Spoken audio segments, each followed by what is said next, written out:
तो अब मक्का शरीफ में बड़ा वो एक तानाशाह आ गया ना, वो अल्लाह इसे सुधार दे या गुदार दे, वो सलमान नाम का, वो वहाँ का जो बादशाह बन गया ना, ये क़यामत की निशानी है। सलमान जो वहाँ का बादशाह बना है ये जिंदा क़यामत है, जिंदा क़यामत। नबी ने फरमाया था कि जब अरब में नाच गाने होने लगे, जब अरब की जमीन सरसब्ज़ो शादाब हो जाए, समझ लेना क़यामत करीब है। उस सलमान ने बेपर्दगी आम कर दी, सिनेमा घर बनवा दिए, वहाँ पर जुआ के अड्डे बना दिए, शराब के अड्डे बना दिए। अब तुम्हारे हिंदुस्तान से ज़्यादा वहाँ पर नंगा नाच नचाया जा रहा है।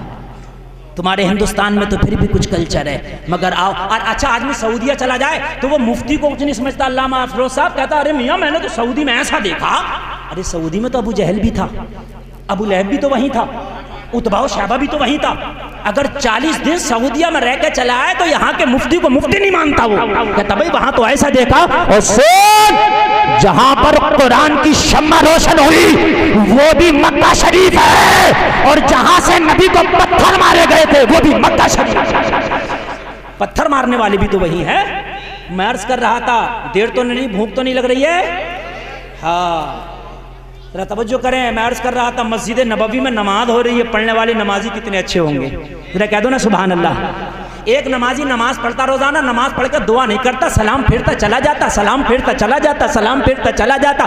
मेरे नबी ने एक दिन पकड़ लिया, और मेरे गुलाम ये तो बताओ, दुआ तो इबादतों का मग़ज़ है, तुम दुआ क्यों नहीं करते? नबी की बारगाह में रोने लगा, अर्ज करने लगा, आका कुछ ना कुछ तो मजबूरियां रही होंगी, ऐसे ही कोई बेवफा नहीं होता। या रसूल अल्लाह, मेरे साथ कुछ मजबूरियां हैं जिसकी वजह से मैं दुआ नहीं करता, वरना तो मेरी ख्वाहिश है कि आमीना का लाल दुआ करता हो, मुझ जैसा गुलाम आमीन बोलता हो। नबी ने फरमाया, तो फिर तू दुआ करता क्यों नहीं? फजर के बाद बिना दुआ के क्यों चला जाता है? लोगों, जब नमाज पढ़ा करो तो दुआओं में शामिल हुआ करो। ये जो दुआ से पहले भाग जाते हो, अपना नुकसान करते हो। अर्ज की, या रसूल अल्लाह बात इतनी सी। अब जरा सुनना, ये 5 मिनट की बात, फिर नवाब रजा और दस्तारबंदी होगी। 2 बजे तक प्रोग्राम चलना है, इसलिए कि प्रोग्राम हमें हर हाल में 2 बजे तक चलाना था, इसलिए मैं खड़ा हो गया। मेरा मकसद तकरीर करना नहीं है, बस मैं तो अपने मेहमानों का तारुफ कराने के लिए खड़ा हो गया। तवज्जो फरमाए, तवज्जो फरमाइएगा हजरत। कहा क्या मजबूरी है? अर्ज की, आका मेरे छोटे छोटे बच्चे। क्या अर्ज की, क्या अर्ज की? मेरे छोटे छोटे मोबाइल वाले, कान उखेड़ लूंगा, नीचे यहीं बैठ जा, नीचे बैठ जाए, बस बैठ जा। ये बच्चे अच्छे अच्छे मौलवी की तकरीर फेल कर देते हैं। हाँ, ये अरे ये बच्चे फिर मदरसे के हों तो सुभान अल्लाह। हाँ, तवज्जो फरमाए। अर्ज किया, आका मेरे छोटे छोटे बच्चे। नबी ने फरमाया, और भी तो नमाजी हैं, उनके छोटे छोटे बच्चे हैं, वो तो दुआ भी करते हैं, तू क्यों नहीं करता? अर्ज किया, आका बात इतनी सी नहीं है, बात इतनी है कि छोटे छोटे बच्चे हैं और मेरा पड़ोसी एक यहूदी है, उसका आंगन और मेरा आंगन जस्ट मिला हुआ है, बीच में दीवार भर का फासला है। आका, यहूदी के आंगन में दीवार से सटा हुआ खजूर का पेड़ लगा है। क्या लगा है? अब तुम काशकार लोगों, दीवार से सटा हुआ लगा होगा तो इसकी शाखें इसी के आंगन में होंगी या दोनों के आंगन में होंगी, जरा बताओ।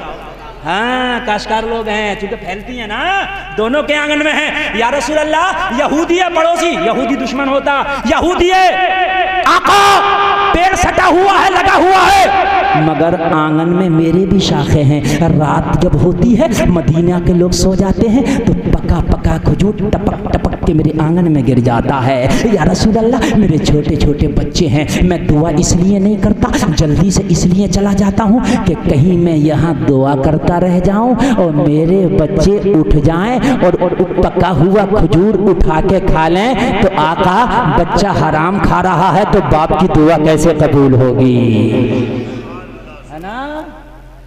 अपने बच्चों से पूछा करो, अगर ट्राली जा रही हो, गन्ना खींच के ले आ, तो बहन कहती है बड़ा अच्छा किया भैया, कल को 2 लाइए। और ये पता नहीं है बहन, ये ला तो रहा मगर कल का सुल्ताना बन जाएगा। ये आज से कह तो रही है 2 लाइए, 2 फोई मुझे भी दे दे, 2 गट्टा मुझे भी दे दे। डांटो अपने बच्चे को, मारो। मेरा तो ईद का खेत नहीं है मेरे बेटे, तू लाया कहाँ से है? अगर बच्चा बगैर इजाजत लाया तो उसे मना करो, मेरे बिलाल हराम है। कहने लगे, आका अपने बच्चों को हराम से बचाता हूँ, आका मैं जल्दी से चला जाता हूँ, सारी खजूरों को उठाता हूँ, अपने दामन में जमा करता हूँ और अपने पड़ोसी यहूदी को दे देता हूँ। लो भाई आपकी अमानत है, ये है मुसलमान। आज का होता दे देता, लठ लेके खड़ा होता, कहता हाँ जी मेरी उठाने खजूर मेरे आंगन में गिरी है। बल्कि रात में सोए करता तो ये हिला हिला के गिरा लिया करता हो। हाँ मैं से बता रहा हूँ, और हिला हिला के गिरा लिया करता, और उससे लड़ता, कहता मैं तेरे घर लेने जा रहा हूँ, क्या हटा ले अपना पेड़। मगर मुसलमान ये नहीं है, इस्लाम ये है जो नबी का गुलाम पैगाम दे रहा। बोलो ना सुभान अल्लाह। हाँ ये जो धान तुम्हारे कटे पड़े और दूसरे के पूले झड़े पड़े, उसके दो झड़े हुए लाके अपने पूले बांधना शुरू कर दिए, जायज नहीं है, उससे इजाजत ले ले। हाँ वरना पूरा धान खराब हो जाएगा।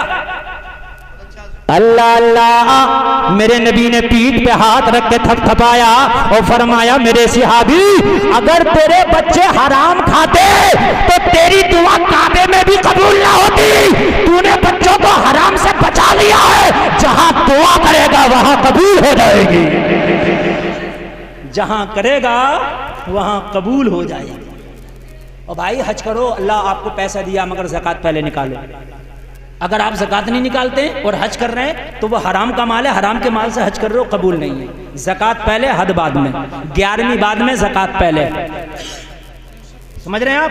ख्वाजा की छठी का लंगर बाद में, ज़कात पहले। इसलिए कि ज़कात वाजिब है, अरकान इस्लाम है। ज़कात नहीं निकालोगे तो कब्र में सांप बिच्छू बना के डाल दिए जाएंगे। मेरे नबी ने फरमाया अब तू आ ही गया है ये मामला लेकर के, तो नबी की बारगाह से तो बड़ी बड़ी समस्याओं का समाधान होता है, और मेरे सिहाबी अब तेरी समस्या का समाधान ना कर दूं। अर्ज की आपका बड़ा अच्छा हो जाएगा, बारे के न्यारे हो जाएंगे। मेरे नबी ने फरमाया तो फिर बुला के लाना अपने पड़ोसी को, अभी कर देता हूं समाधान। बुला के लाया, चल तुझे मेरे नबी ने बुलाया है। आया, अर्ज की या रसूल अल्लाह किस लिए बुलाया? नबी ने फरमाया मैंने सुना तेरा पेड़ है मेरे सिहाबी के पड़ोस में। या रसूल अल्लाह है तो?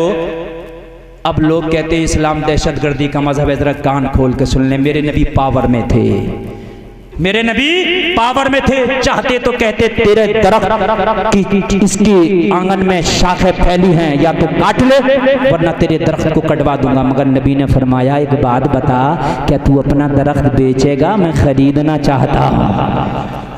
जरा जोर से बोल दो। अर्ज की आका नहीं बेचूंगा। कहा क्यों नहीं बेचोगे? कहा मेरी मर्जी। अरे भाई आप अपनी चीज नहीं बेचते, कोई जबरदस्ती थोड़ी है। नबी ने अब भी दबाव नहीं बनाया, चाहते दबाव बना लेते, क्यों नहीं बेचेगा? नहीं। कहा मुंह मांगी कीमत दूंगा अगर बेचेगा तो। जब लफ्ज़े मुंह मांगी सुना तो नीयत बदल गई, यार ज्यादा ले लेंगे, कहीं और खरीद लेंगे। अरे तुम्हारी जमीन यहाँ बहुत महंगी बिक जाए तो आप तो सिविल लाइन पर खरीद लो। कहने लगा बहुत अच्छी बात है, मुंह मांगी कीमत मांगी, नबी ने अता कर दी। जरा कह दो ना सुभान अल्लाह। और नबी ने अता करके सिहाबी से कहा जा मैंने पेड़ का मालिक बना दिया, अब चाहे खाया करना चाहे खिलाया करना।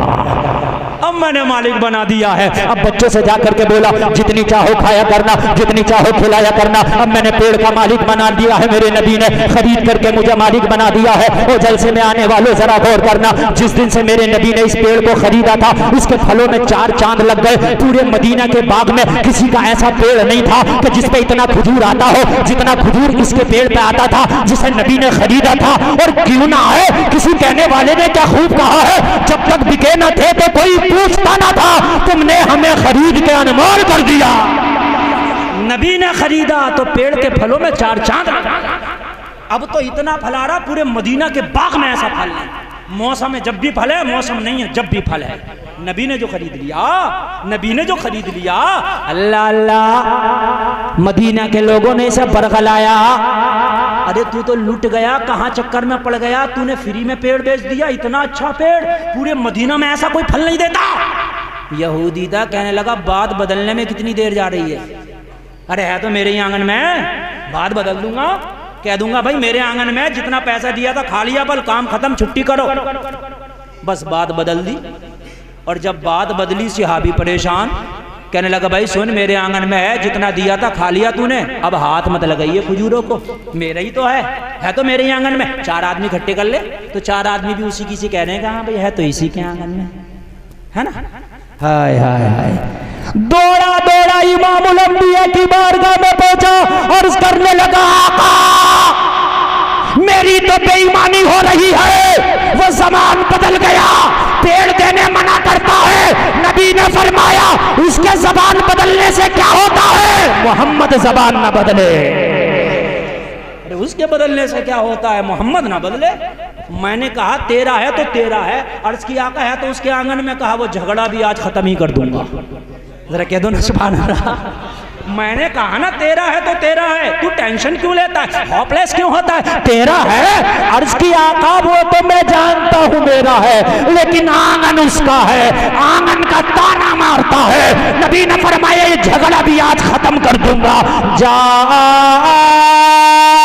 पेड़ के करीब जाना और उसके तने के करीब खड़े हो जाना और खड़े होके कहना, ओ पेड़, इमामुल अंबिया का हुक्म है, इसके आंगन से चलो, मोरे अंगना में आ जाओ।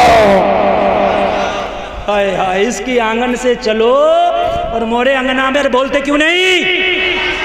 ये इमामुल अंबिया हैं। अगर पेड़ों को कह दे तो चलने लगे, पत्थरों को बोले तो बोलने लगे। अबू जहल की मुट्ठी में कंकरियां हो, नबी कह दे तो कलमा पढ़ने लगे। कहा जाके कह दे। और अकीदे का पक्का था, ठोस था अकीदा, पिलपिला अकीदा होता तो कहता या रसूलल्लाह के पेड़ भी चलते हैं, मगर इसे पता है नबी कह दें तो सब चलता है। अल्लाह लग गया और जाकर के पेड़ के करीब पहुंचा, तने के करीब खड़ा हो गया। आखिरी बात, जैसे क्या कोई किसी के कान में चुपके बातें करता ना, पेड़ से बोला, पता है आज इमामुल अंबिया ने तुम्हें हुक्म दिया है, इस बेईमान के आंगन से चलो, हमारे आंगन में आ जाओ। अल्लाह अल्लाह, इतना कहना था, पेड़ ने हिलना शुरू किया, जमीन को चीरता हुआ, जड़ों को उखाड़ता हुआ यहूदी के आंगन से चला, शिहाबी के आंगन में आके लग गया। तभी तो बरेली से आवाज आई, कौन देता है, देने को मुंह चाहिए, देने वाला है सच्चा हमारा नबी। वह क्या जूदो करम है शहे बता तेरा, नहीं सुनता ही नहीं मांगने वाला तेरा। हजरात टाइम हो गया, बस मैं आपके सामने थोड़ी सी खिदमत कर लिया ताकि आप आए हैं तो आपको लगे कि वाकई दारुल उलूम आला हजरत का जो जलसा है बड़ा परफेक्ट जलसा है। अब दस्तारबंदी का हसीन मंजर भी मुलाहिजा करेंगे, लेकिन इससे पहले शायर मुल्क हिंदुस्तान